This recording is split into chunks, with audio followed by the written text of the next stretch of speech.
Greetings, Benjamin J, the Victrolaguy, Cataphonic Records, with another in the series.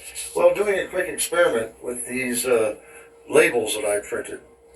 Genuine voiceograph.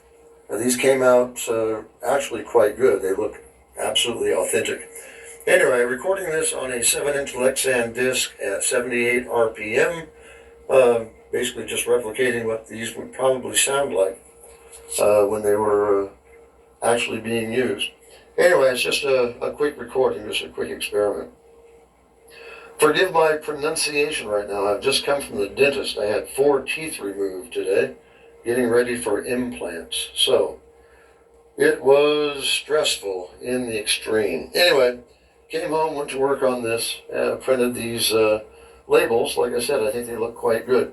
And recording this at 78 RPM on a Presto 6-in record lathe with a sapphire stylus and a 200 line to the inch feed screw.